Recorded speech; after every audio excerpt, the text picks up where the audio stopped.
So hello dear students, कैसे हैं आप सब। आई होप आप सब अच्छे होंगे। मैं हूं स्वाति सेजवानी, स्वागत करती हूं आपका उदित फार्मेसी के यूट्यूब चैनल पे।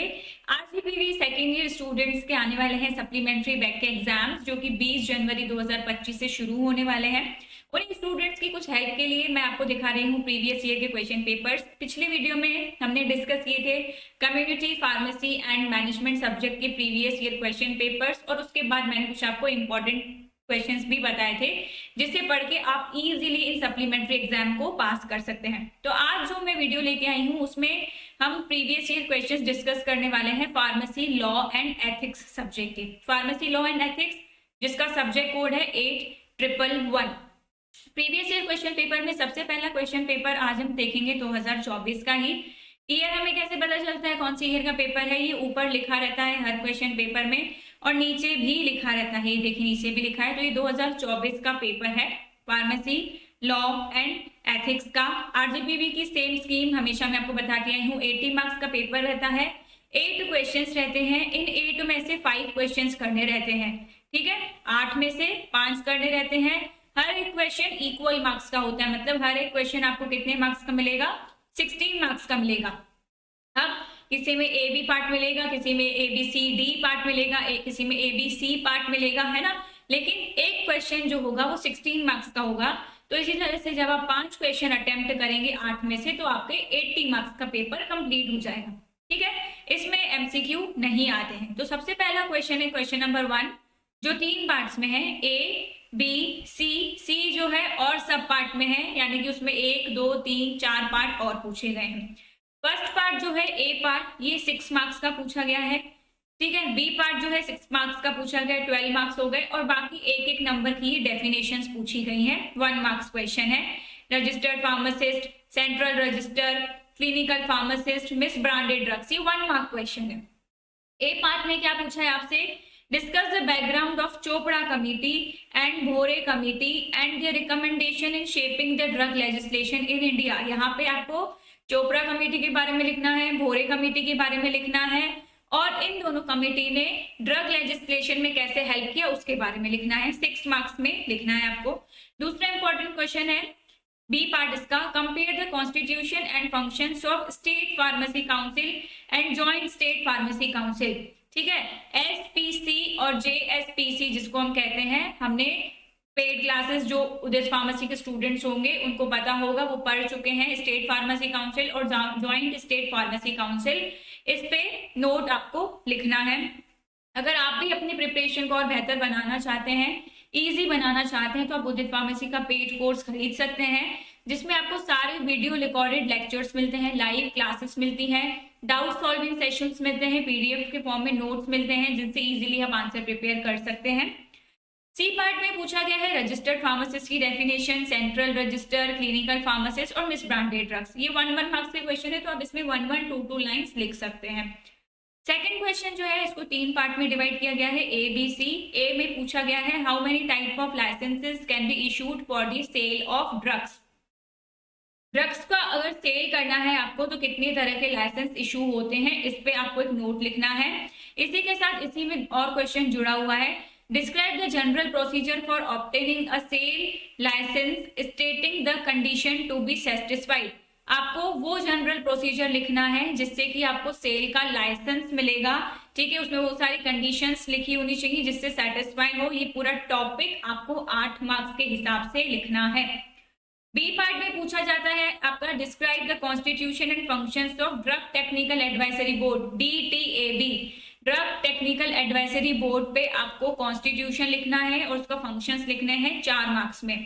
सी पार्ट में है describe the labelling requirements for ophthalmic products. Ophthalmic products मतलब ऐसे प्रोडक्ट्स, ऐसी प्रिपरेशन जिसको आई के लिए यूज किया जाता है। तो ऐसी प्रिपरेशन में लेबलिंग भी बिल्कुल अलग रहती है, लेबलिंग रिक्वायरमेंट्स अलग रहती हैं।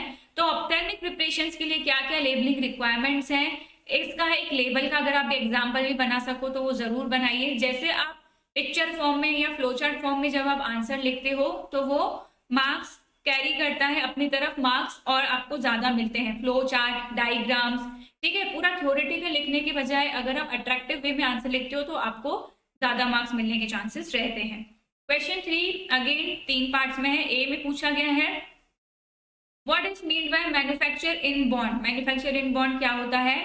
Outline the procedure that should be followed in obtaining a licence for manufacture in bond including the condition that are to be filled. अब सबसे पहले आपको बताना है मैन्युफैक्चर इन बॉन्ड होता क्या है, उसके बाद आपको प्रोसीजर लिखना है कि आपको मैन्युफैक्चरिंग बॉन्ड का अगर लाइसेंस चाहिए तो उसके लिए क्या प्रोसीजर है, वो पूरा प्रोसीजर आपको लिखना है। ये भी पार्ट पूछा गया है 8 मार्क्स में। दूसरा पूछा गया है discuss the advertisement whose import and export is prohibited. ऐसे एडवर्टीजमेंट, ऐसे एड के बारे में आपको लिखना है जिनका इम्पोर्ट एक्सपोर्ट दोनों प्रोहिबिटेड है, मतलब प्रतिबंधित है, रोक है जिसपे, उसके बारे में आपको लिखना है। फिर डेफिनेशंस पूछी गई हैं, नार्कोटिक ड्रग की डेफिनेशन लिखनी है, साइकोट्रोपिक सब्सटेंस की लिखनी है, ओपीएम की लिखनी है, ओपीएम डेरिवेटिव्स की लिखनी है। नेक्स्ट क्वेश्चन नंबर 4 आ जाता है ए बी सी पार्ट में। ए में पूछा गया है state the objectives of prevention of cruelty to animal acts, explain its provision relating to experimentation on animals. सबसे पहले ऑब्जेक्टिव्स और प्रिवेंशन, ठीक है, ऑब्जेक्टिव्स लिखने हैं आपको cruelty to animal act. Animal act जो है उनके साथ किस तरह की क्रूरता नहीं होनी चाहिए, तो उसके लिए क्या क्या ऑब्जेक्टिव्स हैं वो लिखने हैं। और जब आप एनिमल्स पे एक्सपेरिमेंटेशन करते हो तो क्या क्या प्रोविजंस हैं इन एक्सपेरिमेंटेशन से रिलेटेड, वो भी लिखना है। बी पार्ट में पूछा गया है describe the penalties under the poison act. Poison act के अंदर क्या क्या पेनल्टीज आती हैं वो लिखना है। सी पार्ट है describe the AIIMS and objectives of FSSAI act. FSAI act के एम्स और ऑब्जेक्टिव आपको लिखने हैं 4 मार्क्स में। क्वेश्चन 5 में पूछा गया है explain the core ethical principles in pharmacy practice and health care. आपका जो फार्मेसी प्रैक्टिस है और हेल्थ केयर है उसके कोर, मतलब उसकी नींव एथिकल प्रिंसिपल्स क्या है वो लिखने हैं 6 मार्क्स में। बी पार्ट है give the objectives of DPCO, को शॉर्ट में कहा जाता है ड्रग प्राइस कंट्रोल ऑर्डर। इसके ऑब्जेक्टिव्स लिखने हैं आपको 6 मार्क्स में। सी पार्ट में फुल फॉर्म बताने हैं आपको। मैंने एक शॉर्ट वीडियो बनाया था, आप लोगों ने देखा हो तो उसमें मैंने आपको फुल फॉर्म्स बताए थे।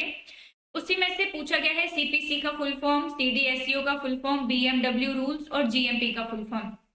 तो कुछ ऐसे फुल फॉर्म्स हैं जिसे आप रेगुलर देखते जाएं, किसी का भी फुल फॉर्म पूछा जा सकता है एग्जाम में। जैसे मैंने यहाँ पे आपको बताया DPCO drug price control order, यहाँ पे था DTAB drug technical advisory board.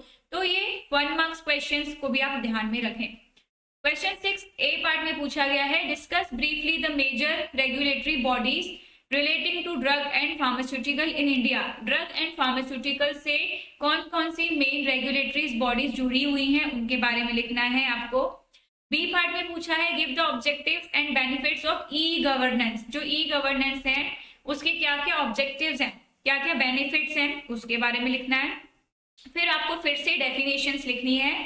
पहली डेफिनेशन पूछी गई है गार्जियन की, दूसरी पूछी गई है ल्यूनाटिक की, तीसरी पूछी गई है माइनर की और चौथी पूछी गई है रजिस्टर्ड मेडिकल प्रैक्टिशनर, जिसे हम शॉर्ट में RMP कहते हैं। फुल फॉर्म याद रखना। क्वेश्चन 7 का ए पार्ट पूछा गया है what is new drug development. New drug development क्या होता है और इसकी क्या इंपॉर्टेंस है उसके बारे में लिखना है। बी पार्ट में पूछा गया है discuss in requirements for the functioning and operation of blood bank. Blood bank अगर कोई बना रहा है तो उसकी क्या क्या रिक्वायरमेंट्स होंगी, ठीक है, उसको प्रॉपर फंक्शन करने के लिए, प्रॉपर वो चल सके उसके लिए क्या क्या रिक्वायरमेंट्स है वो लिखना है। सी पार्ट है discuss the functions of national council of clinical establishments. National council of clinical establishment के फंक्शंस। क्वेश्चन 8 में आपको 5 पार्ट दिए गए हैं, इन 5 में से कोई भी 4 करने हैं। पहला पूछा गया है शेड्यूल्स फॉर BMW मैनेजमेंट, दूसरा है फंक्शंस ऑफ एथिक्स कमिटी, तीसरा है कंज्यूमर डिस्प्यूट रिड्रेसल कमीशन, चौथा national policy on disaster management और 5वां है सेल ऑफ मेडिकल डिवाइसेस। तो ये 8 क्वेश्चन में से आपको 5 क्वेश्चन करने होते हैं, ठीक है। ये 2024 का पेपर था, अब हम 2023 का पेपर देख लेते हैं। ये 2023 का पेपर है, इसमें भी सेम पैटर्न है, कोई भी 5 क्वेश्चन कर रहे हैं, सारे क्वेश्चन इक्वल मार्क्स कैरी करते हैं। सबसे पहला क्वेश्चन 3 पार्ट्स में है। ए पार्ट है explain the role of pharmacist in health care system. Health care system में फार्मासिस्ट का क्या रोल है, आपको उसके फंक्शंस लिखने हैं। दूसरा why should pharmacist study law, यहाँ पे why should knee, what is हो सकता है, what is pharmacy study law, pharmacist का स्टडी लॉ क्या होता है। तीसरा है describe the functions of PCI, ये बहुत ही इंपॉर्टेंट टॉपिक है। पीसीआई के बारे में काफी बार पूछा जाता है, फार्मेसी काउंसिल ऑफ इंडिया को आप अच्छे से पढ़ के जाएं। Second, A give qualification for appointment as drug inspector, explain their powers and procedure. अगर किसी को ड्रग इंस्पेक्टर बनना है तो उसके लिए क्या क्या क्वालिफिकेशन होनी चाहिए वो लिखना है आपको। उसके बाद ड्रग इंस्पेक्टर की क्या क्या पावर्स होती हैं, क्या क्या प्रोसीजर होता है, उसको एक्सप्लेन करना है। पार्ट बी में पूछा है state the offences and penalties relating to the sale of drugs, drugs की सेल करने के लिए क्या क्या ऑफेंसेस और क्या क्या पेनल्टीज लग सकती हैं वो बतानी है। सी पार्ट में डेफिनेशंस पूछी गई हैं, न्यू ड्रग की, स्प्यूरियस ड्रग्स की, एथिक्स की और क्लिनिकल ट्रायल की। क्वेश्चन 3 का एक पार्ट है explain the objectives of narcotic drugs and psychotropic substances act.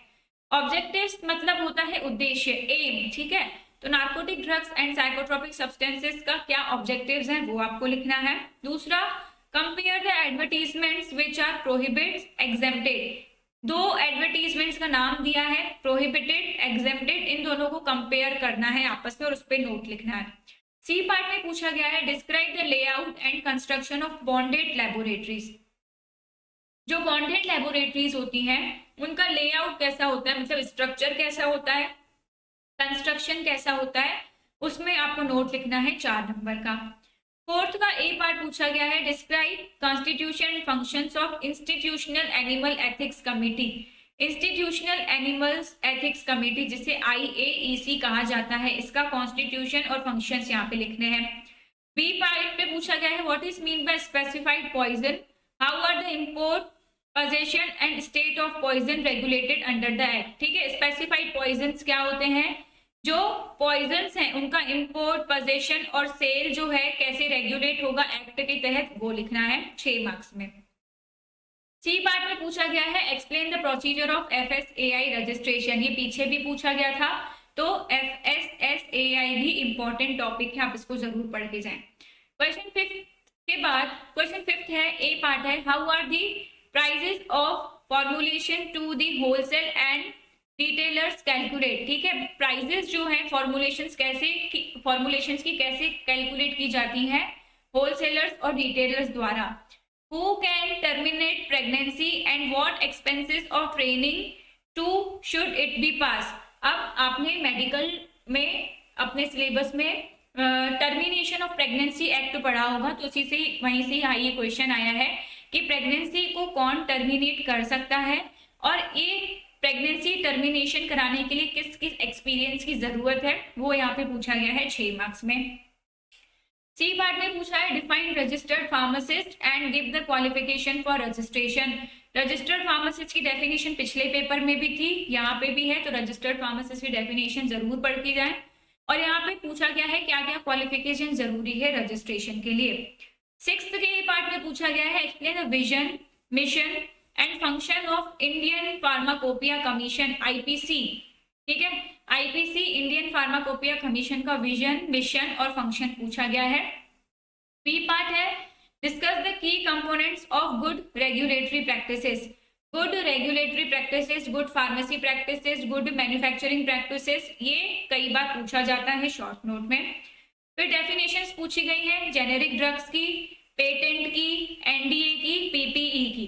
ठीक है, क्वेश्चन नंबर 7 का ए पार्ट है discuss the functions of hospital blood bank. Blood bank पे पिछले भी क्वेश्चन था, यहाँ पे भी क्वेश्चन है, तो ब्लड बैंक को अच्छे से पढ़ के जाएं, ब्लड बैंक इंपॉर्टेंट टॉपिक है। बी पार्ट है discuss the function of clinical establishment act. C part है explain general guidelines for clinical trial. देखिए, एक क्लिनिकल ट्रायल एक ही पेपर में 2 जगह पूछा है, एक यहाँ पे और एक यहाँ पे, तो क्लिनिकल ट्रायल इंपॉर्टेंट टॉपिक है। फिर 8th में 5 पार्ट दिए गए हैं, इन 5 में से आपको कोई भी 4 करने हैं। पहला है कंज्यूमर राइट्स के बारे में पूछा है, दूसरा नेशनल डिजास्टर मैनेजमेंट अथॉरिटी के बारे में पूछा है, तीसरा medical and non medical devices के बारे में पूछा है, importance of pharmacist and oath के बारे में पूछा है, ड्रग इंक्वायरी कमेटी के बारे में पूछा है। तो ये 2 पिछले साल के प्रीवियस ईयर क्वेश्चन पेपर्स हैं जिन्हें पढ़ के आप इंपॉर्टेंट क्वेश्चंस निकाल सकते हैं और अच्छे से और बेहतर तैयारी कर सकते हैं। मैं अगर आपको अपनी तरफ से इंपॉर्टेंट क्वेश्चंस बताऊं तो आप इसमें ज़रूर पढ़ के जाएं। PCI pharmacy council of India आप ज़रूर पढ़ के जाएं, ठीक है। फार्मेसी एक्ट के बारे में थोड़ा ज़रूर पढ़ के जाएं। नार्कोटिक ड्रग्स, ठीक है, इनकी डेफिनेशन और थोड़ा सा एक्ट का objective. Narcotic drugs and psychotropic substances के बारे में ज़रूर पढ़ के जाएं, इसके बारे में पूछा जाता है, 2 बार पूछा जा चुका है इसी पेपर में ही, ठीक है। ब्लड बैंक के बारे में पढ़ के जाएं, ब्लड बैंक भी इंपॉर्टेंट टॉपिक है। FSSAI के बारे में पढ़ के जाएं, ठीक है। GPP, GMP, GLP, ठीक है। गुड रेगुलेटरी प्रैक्टिसेस ये पढ़ के जाएं। गुड रेगुलेटरी प्रैक्टिसेस के बारे में भी पढ़ के जाएं, कई बार पूछा जाता है। क्लिनिकल ट्रायल्स के बारे में पढ़ के जाएं।